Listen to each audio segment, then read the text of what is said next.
À Thiès, dans le quartier de Cité Senghor, de grosses cordes sont installées sur la route par les riverains comme étant des ralentisseurs.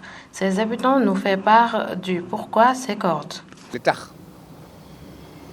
ñu def fi doodaan yi suñu sécurité la parce que fii xale yu góor yi fiy jaar di yor jakataay yi dañoo réew dañoo xamadi parce que buñ fiy jaaree. Ces ralentisseurs sont pour notre sécurité. Certains Jakartaman ne sont pas respectueux. Ils font du n'importe quoi sur la route. moo tax ñu dóor daan yi loolu dong moo tax ñu dóor daan yi te dóor daan yi avant ñu ko fiy def dañoo am autorisation pour def ko fi moo tax ñu def ko mais buñ amul woon autorisation amuñu dara duñ ko fi def. lii du ay fii lii doo daan la tuddañ ko doo daan lañ ko def ndax ñun bu ñu amoon moyen gënal comme doo daan yi am si tali bi la ñuy am ñun ñëpp ndax lii bu ñu koy def juste du question dañuy ñëw pour yàqal kenn wala nangam mais sécurité sunu doom yi ak sunu rakk yi moo tax ak sunu yaay yi. Ce sont des cordes et c'est pour notre sécurité. Si les chauffeurs ne faisaient pas du n'importe quoi, nous ne serions pas obligés de faire cela. borom oto yi wala nangam mais borom oto yi xëy na ni ñu waroon di dawee suñu ko doon dawee di daw ndànk romb nii kon lii sax mën na fi bañ am ndax lii def ko fi amul benn intérêt si ñun ndax lii xaalis lañ ko def boo xoolee doo daan li nga ko jëndee nii li ngay wax buum yi ngay wax li nga ko jëndee rek mën na 100 000 francs. Pour leur sécurité et celle de leurs enfants, ils ont constaté que cette solution semble porter ses fruits. Franchement parlé, bi ñu ko defee léegi te gis nañ bu ñëwee ba fii ñoom ñoo ngi wàññi def ndànk mais am na si ñoo xam ne nag bu ñëwee ba fii sax dañ lay wan ni doo daani garaawul quoi dañuy saboote xam nga dañuy daw. Nous avons une autorisation et nous avons acheté ces cordes pour les installer sur la route. ñoo war a changer suñu comportement quoi ñun xam nga am na yoo xam ne tamit nga xam doo daan bu amee ngay daw naan nañ ko dolli. Ça veut dire que ni kon yow kon li ngay wax ak ñoom seen gis-gis bokkul quoi. autorisation bi ñun xale yu góor yi quartier bi ñoo demandé. Depuis que ces cordes sont là, on a vu une amélioration.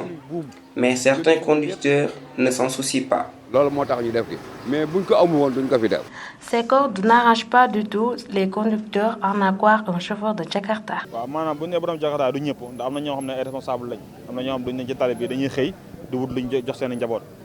comme duñu nañ na ci ko tali bi di daw lu baax wala ñuy rali am na ñoo xam ni te booy seet talikoro bi baaxul ci moto booy seet talikoro baaxul ci moto bi ndax boo ci daw lu baax sa moto day gaaw a desserré. Ce n'est pas tous les conducteurs qui ne respectent pas ces limites. D'autres sont des responsables. Ces cordes ne sont pas bonnes pour les amateurs et ça gâte nos pneus. mais yu bokkut ak doo daan kii fiili buum yooyu baaxul ci moto quoi waaw. ndax wax dëgg yàlla sinuwaa yi ko liggéey ba defar seen doodaan comme jàpp naa war nañu ko mën a bàyyi noonu mais doodaan buum moom day yàq ay moto quoi day yàq pono. La construction des dodanes sur les routes doit répondre au nombre bien indiqué, même si pour ces riverains, ces mesures de protection vont pour leur propre sécurité. ci Cité Senghor askan yi fay yeewoo daal di nañuy jël ay buum daal di koy def ay dodaan ci loolu ñu ngi ñuy xamal li waral buum yooyu. li tax